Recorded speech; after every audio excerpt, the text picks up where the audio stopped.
Assalamualaikum warahmatullahi wabarakatuh. Selamat siang Bapak Ibu hadirin para peserta webinar. Apa kabar? Semoga dalam keadaan baik dan sehat selalu ya Bapak Ibu. Berjumpa kembali bersama kami di acara webinar NFOX pada siang hari ini. Sebelumnya, saya ingin mengucapkan banyak terima kasih kepada Bapak, Ibu, para peserta webinar yang telah menyempatkan waktunya untuk mengikuti webinar kami pada siang hari ini. Perkenalkan, saya Wisnu Dwi yang akan memandu setiap sesi pada webinar di siang hari ini. Seperti yang bersama-sama telah kita ketahui, bahwa pemerintah telah resmi menerbitkan Peraturan Menteri Keuangan Nomor 41 Tahun 2023, yang mana merupakan aturan pelaksana dari Peraturan Pemerintah Nomor 44 Tahun 2022, yang mana PMK Nomor 41 Tahun 2023 ini mengatur tentang PPN mengenai agunan yang diambil alih atau yang biasa disebut dengan AIDA. Selain PMK nomor 41 tahun 2023, pemerintah juga telah resmi menerbitkan PMK nomor 48 tahun 2023, yaitu tentang pajak penghasilan atau pajak tambahan nilai atas penjualan atau penyerahan emas perhiasan, emas batangan, perhiasan yang bahan seluruhnya bukan dari emas, batu permata, atau batu lainnya yang sejenis, serta jasa yang terkait dengan emas perhiasan, emas batangan, perhiasan yang bahan seluruhnya bukan dari emas, dan batu permata atau batu lainnya yang sejenis yang dilakukan oleh pabrikan emas perhiasan, pedagang emas perhiasan, dan pengusaha emas batangan. PMK 41 tahun 2023 ini mengganti PMK lama, yaitu PMK nomor 30 tahun 2014. Kedua peraturan Menteri Keuangan tersebut telah resmi berlaku mulai tanggal 1 Mei tahun 2023. Kedua PMK tersebut akan dibahas secara tuntas oleh para narasumber kita pada webinar di siang hari ini. Sebelum masuk ke materi webinar pada siang hari ini, saya akan membacakan tata tertib peserta webinar selama webinar ini berlangsung. Yang pertama, pada saat webinar dimulai, mikrofon peserta akan berada pada posisi mute atau tanda mikrofon dimatikan. Yang kedua, disarankan untuk menggunakan headset, handsfree, earphone, atau semacamnya agar suara lebih optimal. Ketiga, peserta dapat mengajukan pertanyaan kepada narasumber pada sesi tanya-jawab melalui menu chat meeting yang dapat diakses peserta dengan mengklik icon chat. Yang keempat, silakan sampaikan pertanyaan pada kolom chat Zoom, harap menambahkan nama dan instansi pada pertanyaan. Pertanyaan yang akan dimodernisasi oleh saya. Lalu yang kelima, peserta dapat mengunduh materi webinar di siang hari ini melalui website kami, yaitu di www.nfoxe.com. Baik Bapak Ibu semuanya, pembahasan topik webinar kali ini akan dibawakan oleh dua orang narasumber yang sudah pasti sangat kompeten di bidang perpajakan. Narasumber pertama kita di siang hari ini yang pertama yaitu ada Bapak Fadila Aris Kuswara, selaku tim penyuluh pajak KPP Pratama Jakarta Pancoran. Selamat siang, Pak Fadila. Selamat siang, Mas Wisnu. Udah siap ya, Pak, untuk membawakan materi webinar di siang hari ini, Pak? Insya Allah. Baik, selain Bapak Fadila, narasumber kedua kita di sini ada Bapak Iwayan Sudiarta.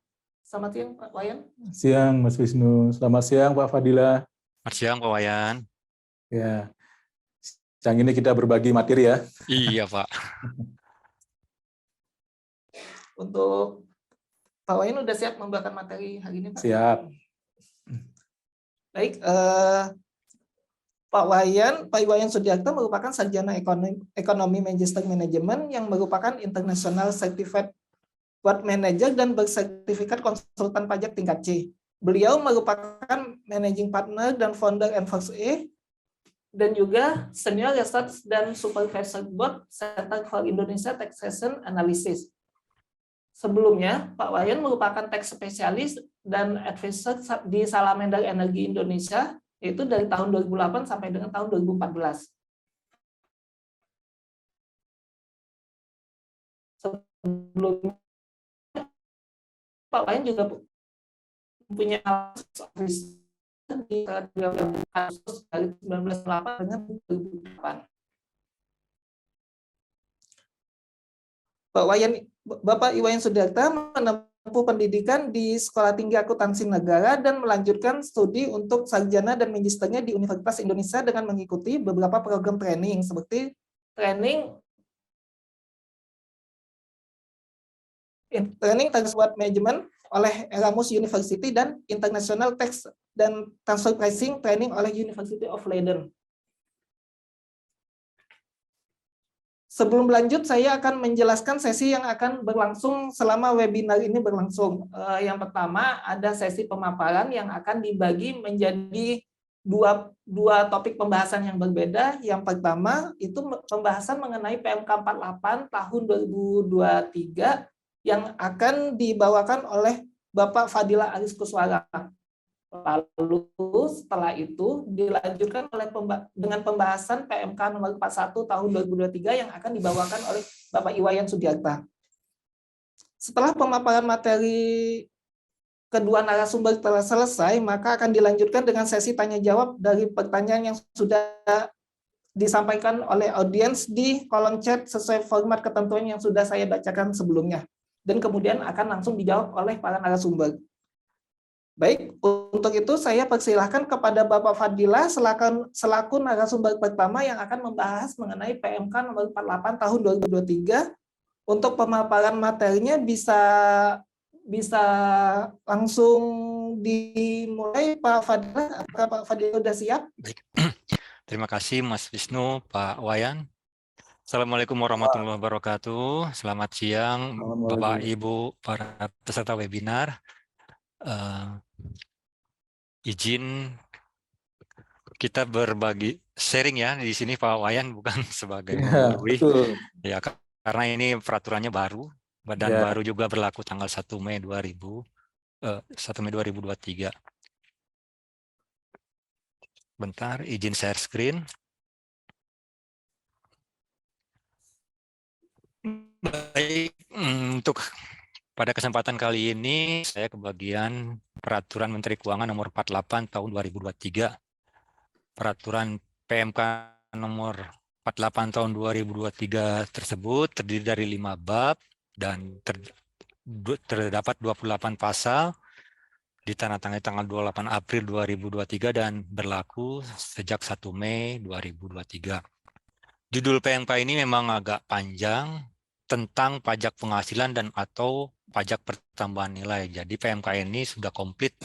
Kalau PMK sebelumnya tentang PPh saja atau PPN saja, namun untuk PMK 48 tahun 2023 ini tentang pajak penghasilan dan atau pajak pertambahan nilai atas penjualan, penyerahan emas perhiasan, emas batangan, perhiasan yang bahan seluruhnya bukan dari emas, batu permata dan atau batu lainnya yang sejenis, serta jasa yang terkait dengan emas perhiasan, emas batangan, perhiasan yang bahan seluruhnya bukan dari emas dan atau batu permata, dan batu lainnya yang sejenis yang dilakukan pabrikan emas perhiasan, pedagang emas perhiasan dan atau pengusaha emas batangan. Jadi PMK 48 ini biasanya kami menyebutkan PMK emas, Pak Wayan atau Bapak Ibu peserta webinar.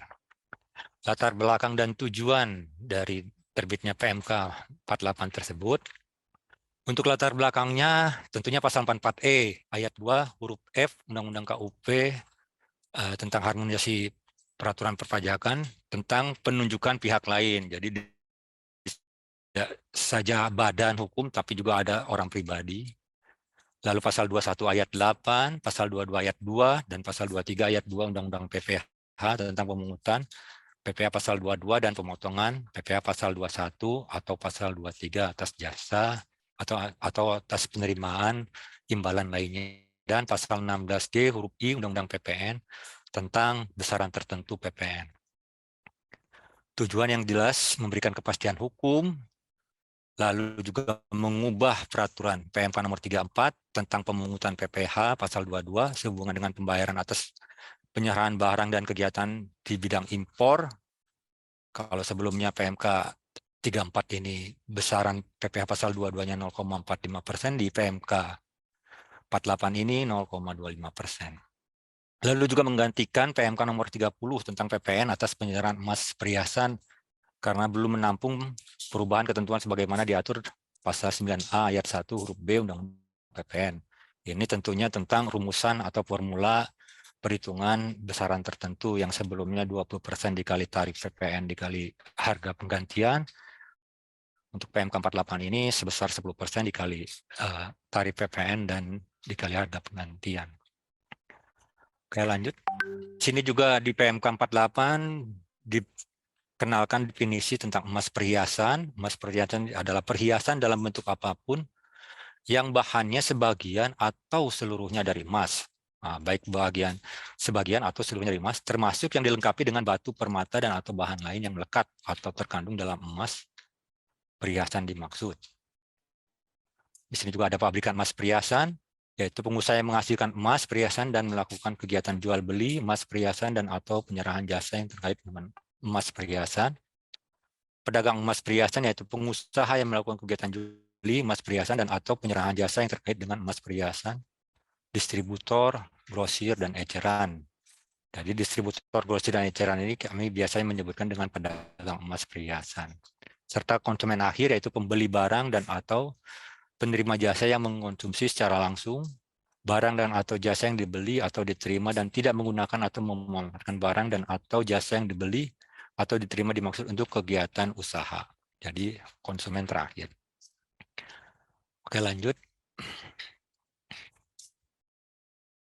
PPh dan PPN atas penjualan atau penyerahan emas perhiasan untuk pajak penghasilan bagi pabrikan atau pedagang pihak lain konform pasal 32A Undang-Undang KUP wajib memungut PPh pasal 22 sebesar 0,25% dari harga jual kecuali penjualan emas perhiasan kepada konsumen akhir dan atau wajib pajak yang dikenai PPh final PP 45 X PP 23 2018 yang 0,5% atau WP yang memiliki surat keterangan bebas pemungutan PPh pasal 22. Terutang PPh pasal 22 terutang dan dipungut pada saat penjualan dan bersifat tidak final, jadi bisa dikreditkan. Pembayaran PPh dalam tahun berjalan. Dan untuk perlakuan PPN, bagi PKP pabrikan, wajib memungut PPN dengan besaran tertentu dengan menggunakan kode faktur 05 sebesar 1,1% kali harga jual.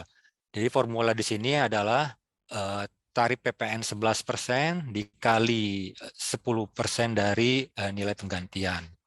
Untuk penyerahan emas perhiasan hasil produksi sendiri kepada pabrikan lainnya dan pedagang. Dan 1,65% kali harga jual untuk penyerahan emas perhiasan hasil produksi sendiri kepada konsumen akhir. Namun bagi PKP pedagang, terdapat 3 tarif, yaitu 1,1% kali harga jual untuk penyerahan emas perhiasan kepada pedagang lainnya dan konsumen akhir. Dalam hal PKP memiliki faktur pajak lengkap atas perolehan emas perhiasan dan atau dokumen tertentu atau atas impor emas perhiasan dimaksud. Dan 1,65% kali harga jual untuk penyerahan emas perhiasan kepada pedagang lainnya dan konsumen akhir. Dalam hal PKP tidak memiliki faktur pajak lengkap. Faktur pajak lengkap ini yang ada di e-faktur ya Bapak Ibu. Atas perolehan emas perhiasan dan atau dokumen tertentu atas impor emas perhiasan dimaksud. Serta tarif 0% kali harga jual untuk penyerahan kepada pabrikan. Jadi dijual kembali kepada pabrikan. Mungkin seperti itu. Contoh faktur pajak atas perolehan emas perhiasan yang menjadi dasar penentuan pengenaan besaran tertentu PPN bagi PKP pedagang. Misalnya PTG, nah kami maksudkan itu adalah pabrikan emas perhiasan menjual emas perhiasan kepada PTE yang merupakan pusat, maka PTG mengeluarkan faktur pajak G, kami maksudnya faktur pajak PTG dan emas perhiasan PTG. Apabila PTE langsung menjual pada konsumen, maka faktur pajak yang dikeluarkan oleh PTE adalah faktur pajak pusat dan emas pun emas dari perhiasan PTG. Namun apabila ada ada cabang, maka PTE mengeluarkan faktur pajak E pusat dan emas perhiasan G, serta apabila PTE cabang tersebut menjual kepada konsumen, maka faktur pajak yang dibuat adalah faktur pajak dari PTG dan emas perhiasan G. Lanjut. PPh dan PPN atas penjualan atau penyerahan emas batangan. Pajak penghasilan atas pabrikan, pedagang, pengusaha emas batangan, pihak lain konform pasal 32A Undang-Undang KUP wajib memungut pasal 22 sebesar 0,25% dari harga jual, kecuali penjualan emas batangan kepada konsumen akhir, WP yang dikenai PPh final, WP yang memiliki SKB pemungutan PPh pasal 22 atau Bank Indonesia, atau melalui pasar fisik emas digital sesuai dengan ketentuan mengenai perdagangan berjangka komoditi. PPh tersebut terhutang dan dipungut pada saat penjualan bersifat tidak final. Jadi pembayaran PPh dalam tahun berjalan. Untuk PPN, PKP pabrikan dan bagi PKP pedagang, perlakuan PPN atas penyerahan emas batangan selain untuk kepentingan cadangan devisa, negara dilakukan sesuai dengan ketentuan peraturan perundang-undangan di bidang perpajakan. Artinya kalau sebelumnya pembelian atas emas batangan tidak dipungut atau tidak dikenakan PPN, maka di sini ada kadarnya. Di kriteria emas batangan selain untuk kepentingan cadangan devisa negara yang diberikan fasilitas PPN tidak dipungut, yaitu 1. emas berbentuk batangan, 2. kadar emas paling rendah sebesar 99,99%. Jadi dalam PMK sebelumnya tidak menyebutkan kadar emas batangan tersebut, namun untuk PMK kali ini disebutkan yang tidak dipungut adalah kadar emas paling rendah sebesar 99,99% dan kadar tersebut harus dibuktikan dengan sertifikat. PPh dan PPN atas penjualan atau penyerahan perhiasan yang bahan seluruhnya bukan dari emas dan atau batu permata dan atau batu lainnya yang sejenis, pajak penghasilan atas pabrikan pedagang. Dalam hal pabrikan pedagang juga melakukan penyerahan perhiasan yang bahan seluruhnya bukan dari emas dan atau batu permata dan atau batu lainnya yang sejenis, pabrikan pedagang wajib memungut PPh pasal 22 sebesar 0,25% dari harga jual kecuali penjualan kepada konsumen akhir dan WP yang dikenai PPh final ataupun WP yang memiliki surat keterangan bebas. Terhutang dan dipungut pada saat penjualan dan bersifat tidak final. Pembayaran PPh dalam tahun berjalan. PPN bagi PKP pabrikan ataupun bagi PKP pedagang, dalam hal PKP pabrikan atau PKP pedagang juga melakukan penyerahan perhiasan yang bahan seluruhnya bukan dari emas dan atau batu permata dan atau batu lainnya yang sejenis, PKP pabrikan PKP pedagang wajib memungut PPN dengan besaran tertentu, yaitu 10% atas penyerahan perhiasan yang bahan seluruhnya bukan dari emas dan harga jual batu permata dan atau batu lainnya yang sejenis dimaksud, sehingga nilainya sebesar 1,1% dari harga jual. Apabila nanti tarif PPN menjadi 12%, maka tarif pasal 7 ayat 1 huruf B Undang-Undang PPN diberlakukan menjadi 1,2%. Oke, ini PPh dan PPN atas penyerahan jasa yang terkait dengan emas perhiasan, emas batangan, perhiasan yang bahan seluruhnya bukan dari emas dan atau batu permata dan atau batu lain yang sejenis. Jasa yang terkait dengan emas perhiasan, emas batangan, perhiasan yang bahan seluruhnya bukan dari emas dan atau batu permata dan atau batu lainnya yang sejenis, yaitu jasa modifikasi, jasa perbaikan, jasa pelapisan, dan sebagainya. Terdapat 2 aspek perpajakan, yaitu pajak penghasilan, wajib memotong PPh pasal 21 dalam hal penerima imbalan wajib pajak orang pribadi dalam negeri. Dan apabila wajib pajaknya tersebut berbentuk badan dan ataupun dalam BUT, bentuk usaha tetap, dipotong PPh pasal 23 dengan tarif dan dasar pengenaan pajak sesuai dengan ketentuan perpajakan yang berlaku.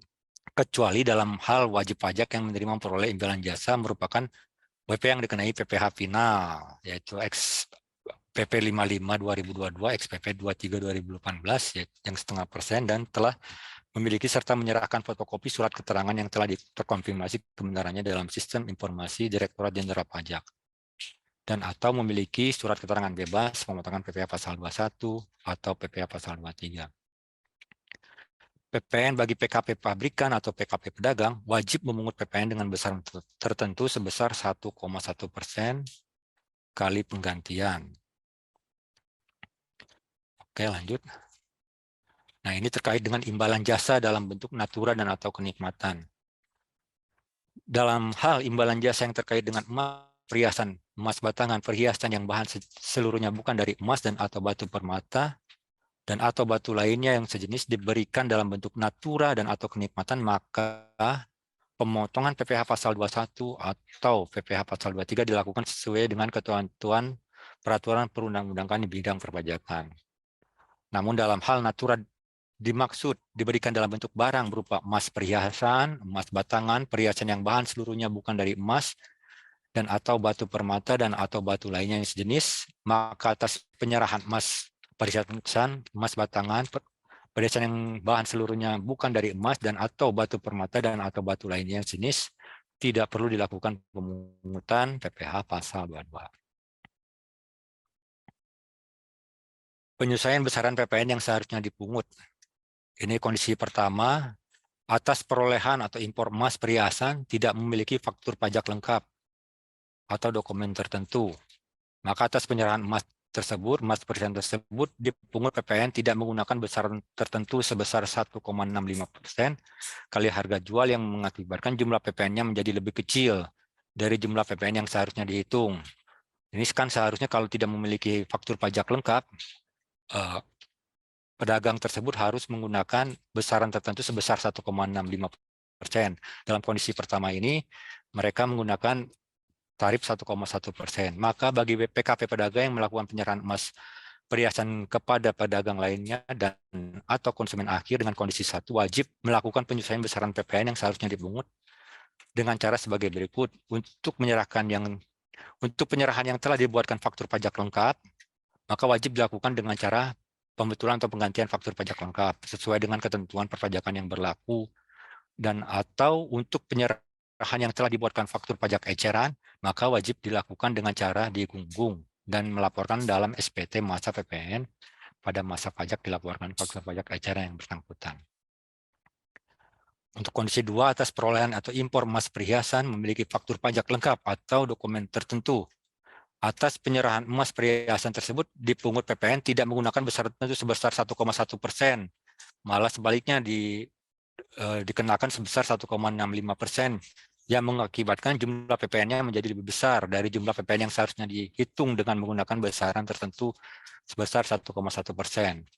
Maka bagi PKP pedagang yang melakukan penyerahan emas perhiasan kepada pedagang lainnya dan atau konsumen akhir dengan kondisi yang kedua tersebut, berlaku ketentuan sebagai berikut. Untuk penyerahan yang telah dibuatkan faktur pajak lengkap, dapat melakukan penyesuaian besaran PPN yang seharusnya dipungut dengan cara pembetulan penggantian faktur pajak lengkap sesuai dengan ketentuan perpajakan berlaku. Per 03 tahun 2022. Untuk penyerahan yang telah dibuatkan faktur pajak eceran, tidak diperkenankan melakukan penyesuaian besarannya PPN yang seharusnya dipungut dengan cara pembetulan penggantian faktur pajak eceran. Maka bagi pihak yang dipungut PPN dapat mengajukan permohonan pengembalian kelebihan pemungutan PPN yang seharusnya tidak terutang sesuai dengan ketentuan perpajakan yang berlaku. Ini contoh penyesuaian besaran PPN yang seharusnya dipungut dengan cara yang digunggung. Misalnya CVS merupakan PKP pedagang emas perhiasan. Data penyerahan dan perolehan emas perhiasan serta pelaporan SPT masa PPN untuk masa pajak Oktober 2023 sebagai berikut. Penyerahan emas perhiasan kepada konsumen akhir dengan total harga jual 1 miliar, dipungut PPN dengan besaran tertentu sebesar 1,1% dikali 1 miliar harga penggantian, maka sebesar 11 juta rupiah. Dan pada saat perolehan emas perhiasan dimaksud, CVS memiliki faktur pajak lengkap. Dan harga jual sebesar 500 juta dipungut PPN dengan besaran tertentu 1,1% dikali 500 juta, sehingga PPN-nya 5.500.000. Tetapi pada saat perolehan emas tersebut yang 500 juta tersebut tidak memiliki faktur pajak lengkap. Maka CPS telah melakukan penyerahan emas perhiasan tersebut di atas dengan cara digunggung dalam SPT masa PPN masa pajak Oktober 2023 dengan mencantumkan DPP sebesar 1,5 miliar dan PPN sebesar 16.500.000. Perhitungannya seperti berikut, maka kekurangannya sebesar 2.750.000 itu menggunakan pajak pajar digunggung. Next.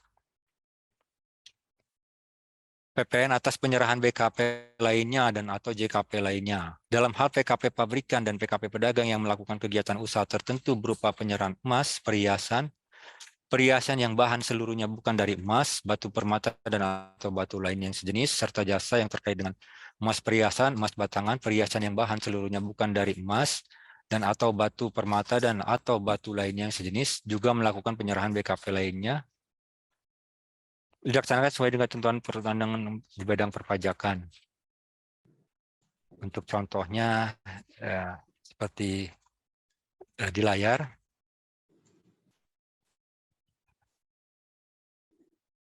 Lanjut.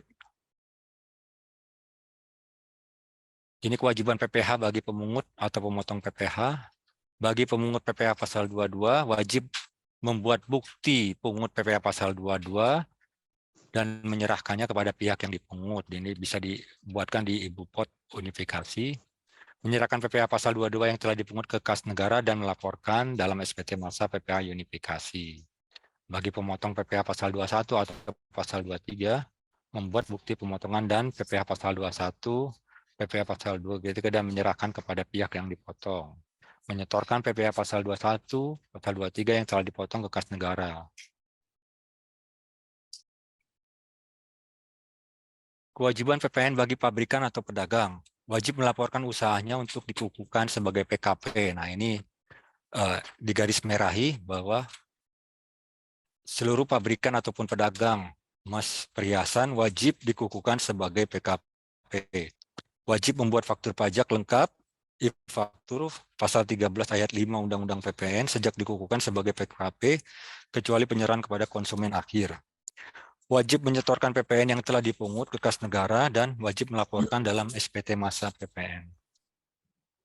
Perlakuan pajak masukan yang berhubungan dengan penyerahan BKP, JKP yang PPN terutang dipungut dengan menggunakan besaran tertentu tidak dapat dikreditkan. Catatan apabila dalam satu melakukan penyerahan terutang PPN dan pajak masukan yang berkenaan dengan penyerahan tersebut dapat dikreditkan, dan penyerahan yang terutang PPN dan pajak masukan yang berkenaan dengan penyerahan tersebut tidak dapat dikreditkan dan atau penyerahan yang tidak terutang PPN pasal 9 ayat 5 dan ayat 6 Undang-Undang PPN. Perlakuan PPN sebelum pengusaha dikukuhkan sebagai PKP. Contoh misalnya pedagang mulai melakukan penyerahan emas perhiasan dan atau jasa yang terkait dengan emas perhiasan tertanggal 22 Mei 2023. Wajib melaporkan usaha untuk dikukuhkan sebagai PKP. Pedagang ataupun pabriknya tersebut dikukuhkan sebagai PKP tanggal 17 Oktober 2023. Maka sejak tanggal 22 Mei 2023 sampai 17 Oktober 2023, pedagang tersebut tidak diperkenankan memungut PPN dengan besaran tertentu, artinya harus normal. Pajak keluaran yang seharusnya dipungut dihitung dengan menggunakan tarif PPN pasal 7 ayat 1, dan pajak masukan yang dapat dikreditkan dihitung dengan menggunakan pedoman pengkreditan pajak masukan, DIM pajak masukan, yaitu 80% dari pajak keluaran yang seharusnya dipungut. Namun sejak tanggal 17 Oktober 2023 dan selanjutnya, wajib memungut PPN dengan besaran tertentu dan pajak masukan tidak dapat dikreditkan. Ketentuan peralihan jasa yang terkait dengan emas perhiasan oleh wajib pajak dalam negeri dan bentuk usaha tetap yang dilakukan berdasarkan kontrak yang ditandatangani sampai dengan tanggal 30 April 2023 dan pembayaran atas jasa dimaksud dilakukan sejak tanggal 1 Mei 2023, dipotong PPh pasal 23 sesuai dengan ketentuan sebagaimana diatur dalam PMK 48 2023 ini. Bagi PKP yang melakukan penyerahan BKP atau JKP, konform PMK 30 PMK 2014 untuk periode tanggal 1 April sampai 2022 sampai dengan 30 April 2023 berlaku ketentuan sebagai berikut. Perlakuan PPN dilaksanakan berdasarkan PMK 30 PMK.03 2014 kecuali ketentuan yang mengatur mengenai tarif PPN, yaitu sebesar 20% kali harga penggantian dikali tarif PPN 10% ataupun yang sekarang 11%. Tarif PPN dihitung dengan cara mengalihkan tarif pasal 7 ayat 1 huruf A Undang-Undang PPN, yaitu 11% dengan DPP berupa nilai lain, yaitu 20% dari harga jual atau penggantian. Dan yang ketiga, ketentuan mengenai kriteria emas batangan selain untuk kepentingan cadangan devisa negara yang atas impor dan atau penyerahannya tidak dipungut PPN, yang tercantum dalam penjelasan pasal 25 ayat 1 huruf A dan ayat 2 huruf G PP 49 tahun 2022 mulai berlaku pada tanggal 12 Desember 2022. Hari ini. Ada apa? Ada yang datang. Oh, Ketentuan yang dicabut dan dinyatakan tidak berlaku, yaitu PMK nomor 30 garing PMK.03 garing 2014 tentang pajak pertambahan nilai atas penyerahan emas perhiasan, pasal 1 ayat 1 huruf K, pasal 2 ayat 1 huruf H, dan pasal 3 ayat 1 huruf I, PMK nomor 34 garis miring PMK.010 garis miring 2017 tentang pemungutan PPh pasal 22 sehubungan dengan pembayaran atas penyerahan barang dan kegiatan di bidang impor atau kegiatan usaha di bidang lain. PMK nomor 41 garis miring PMK.010 garis miring 2022. Dan PMK 48 tahun 2023 ini berlaku sejak tanggal 1 Mei 2023.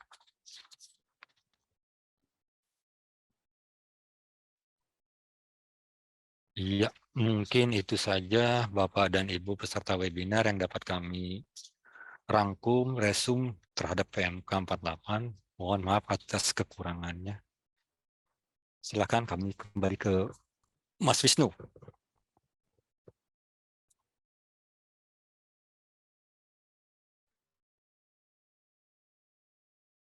Baik, terima kasih banyak Pak Fadilah atas penjelasan tentang untuk PMK nomor 48 tahun 2023 ini.